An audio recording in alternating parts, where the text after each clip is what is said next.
Hello good morning म यो भन्न चाहन्छु कि नेपाल सरकार बालनज्यूलाई कि नेपाल जति पनि हाम्रा महाशयज्यूहरूलाई यो जानकारी दिन चाहन्छु कि आज तपाईहरुले 100 रुपैयाँको सामानमा पनि तपाईहरुले भान्सार लगाउनु भएको छ र यो भान्सार तपाईहरुले लगाउनु ठिकै कुरा हो, तर जनताले किन बाहिरबाट सामान किनेर आफ्नो घरको प्रयोगको लागि ल्याउँछन्। त्यसमाथि तपाईहरुले भान्सार लगाउनु भएको छ र यो भान्सार चाहिँ तपाईहरुले कटौती गर्नुको मतलब चाहिँ जरुरी छ र तपाईहरुलाई म एउटा रिक्वेस्ट गर्न चाहन्छु कि र जानकारी पनि दिन चाहन्छु र तपाईहरुले सर्वप्रथम आफ्नो देशमै नेपाली जनताले सामान आफ्नो डोमेस्टिक प्रयोगको लागि किन्नु, आफ्नो बालबच्चाको लागि खुसीको लागि घरमा युज गरिने मटेरियलहरु किन्दा र खानापिनाको लागि जस्तै चिप्सहरु किन्दा 100-150 रुपैयाँ 300 रुपैयाँको त बिक्री भइहाल्छ, किनिहाल्छन् र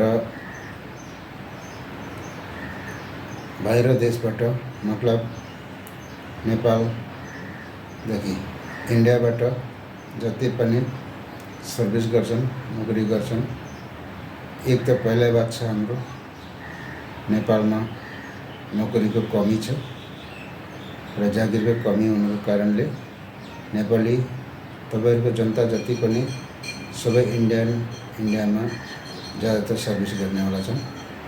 धेरै होस् थोरै होस् आफ्नो परिवारको निम्ति गरिरहेका छन् र आफ्नो घर परिवारको लागि होम युजर जस्तो नानीहरुको लागि चिप्सहरु लान्छन्, जति सामानहरु लान्छन् त्यसमा तपाईहरुले भरपुर कडाकडी कानुन लगाउनु भएको छ, त्यसमा पनि ठिकै छ।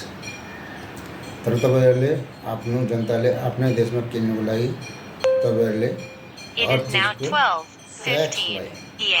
ट्याक्स तपाईहरुले घटाउनु पर्छ कि आज तपाईहरुले जति नेपालको बिजनेसम्यानहरु छन्, जति दोकानदारहरु छन्, यिनीहरु सबैमाथि तपाईहरुले जति सक्दो तपाईहरुले ट्याक्स लगाइदिनु भएको छ। ट्याक्सको कारणले तपाईहरुको गाउँ शहर बजार जहाँ पनि जो मटेरियल होम मटेरियल खानु पिउनुदेखि लिएर लगाउनु खेलाउनु सब मटेरियलमा तपाईहरुले ट्याक्स ज्यादा लगाउनु भएको छ। त्यस कारणले आज इन्डियामा 5 रुपैयाँ पर्ने नेपालमा 15 रुपैयाँ पर्न जाँदैछ। त्यस कारणले गरिब मान्छेहरु, गरिब घरानाको मान्छेहरु त तपाईको जताबाट कम्ती पर्छ, जता सस्तो पर्छ, चिप पर्छ त्यतैबाट नै किन्ने हो। गरिब मान्छेलाई कताबाट आफूलाई फाइदा हुन्छ र आफूलाई कताबाट बचत हुन्छ त्यो सबै हाम्रो जनताहरुले किन्छन् र यसमा तपाईहरुले भरपुर ट्याक्स लगाइदिनु भएको छ र भान्सार कडाकडी गरिदिनु भएको छ र यो गर्नुभन्दा पहिला तपाईहरुले आफ्नो देशको ट्याक्सलाई घटाएर तपाईको 75% तपाईहरुले ट्याक्स लगाउनु भएको छ हर चिजमा। त्यो ट्याक्सलाई घटाएर तपाईले 12% बनाइदिनुस् या 10% बनाइदिनुस्, अटोमेटिकली तपाईहरुको देशको, तपाईहरुको ठाउँको, तपाईहरुको जनता सबै आफ्नै देशमा बिक्री गर्नेछन् र आफ्नो घरको मटेरियलहरु किन्नेछन्। कोही पनि बाहिर देशबाट बाहिर जग्गाबाट नौलो जग्गाबाट लिएर आउने छैन।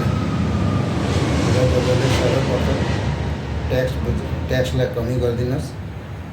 सबैजनाले तपाईँको आफ्नो नेपालको प्रडक्ट नेपालभित्रै किनेर आफ्नो घरको समस्या समाधान गर्नेछ। र तपाईँहरूले हर चिजमा ट्याक्स बढाइदिनु भएको छ, ट्याक्सलाई घटाइदिनुहोस्। यो ट्याक्स तपाईँहरूको नयाँ सरकारबाट पनि घटाउनु पर्ने हो। यो ट्याक्स पुरानो सरकारले बढाएको हो र अब अहिले तपाईँहरूको नयाँ देश, नयाँ कानुन, नयाँ ऐन अनुसार यो ट्याक्स पनि तपाईँले घटाउनु पर्नेछ।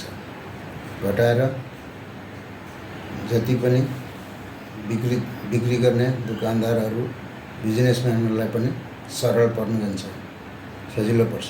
त्यस कारणले तपाईँहरूले यो ट्याक्स चाहिँ घटाउनु अनिवार्य छ। तपाईँहरूले हर चिजमा ट्याक्सलाई कमी गरिदिनु भयो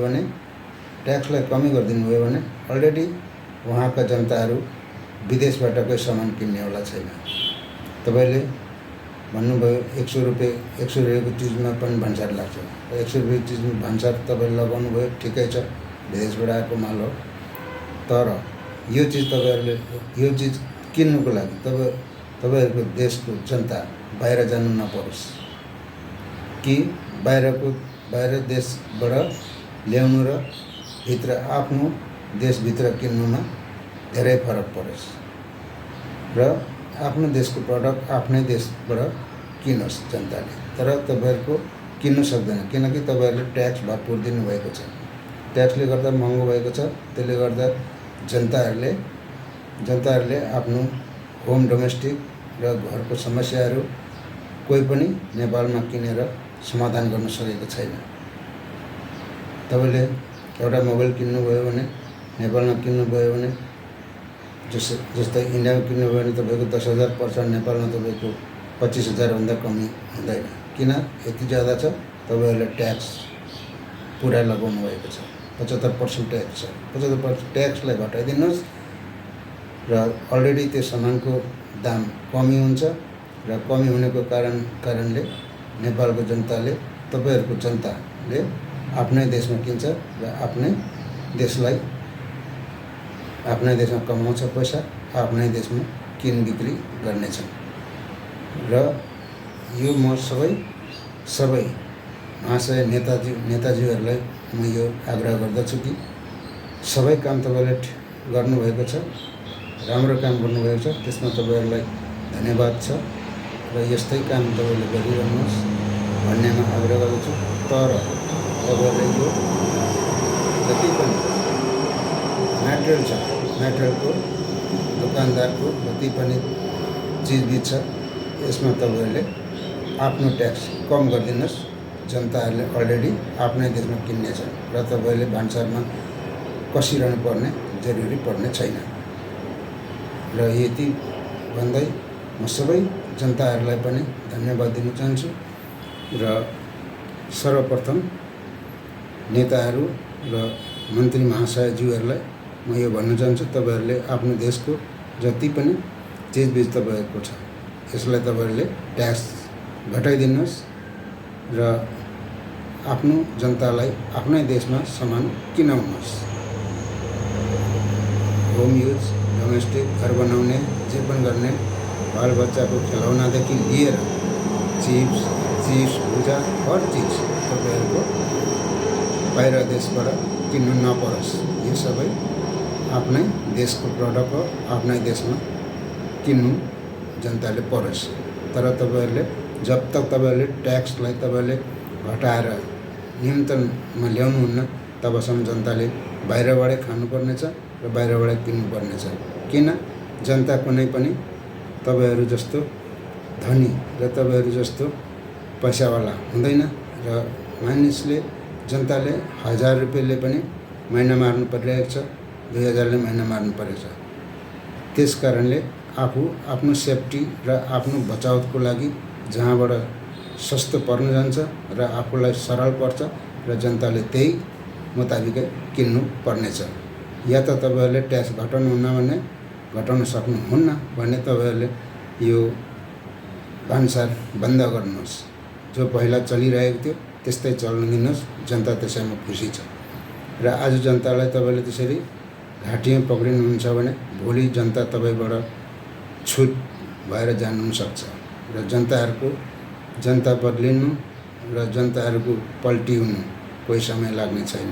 यो पनि ध्यान दिनुहोस् र तपाईँहरूले जनतालाई खुसी पार्नुहुन्छ भने जति पनि तपाईँहरूको बिक्री पठान छ तीहरू सबै तपाईँले ट्याक्स कमी गरिदिनु होस् भनी म अनुरोध गर्दछु र यति भन्दै सबै मन्त्रीज्यूहरूलाई पनि मेरो नमस्कार छ र सबै महाशयज्यूहरूलाई मेरो सन्देश पनि छ र मेरो रिक्वेस्ट पनि छ र तपाईँहरूले आफ्नो जनताको सुविधा पनि हेर्नुहोस्। जनतालाई धेरैभन्दा धेरै अत्याचार नदिनुहोस् भन्दै म यो वक्तव्यलाई यहीँ समाप्त गर्न चाहन्छु। धन्यवाद।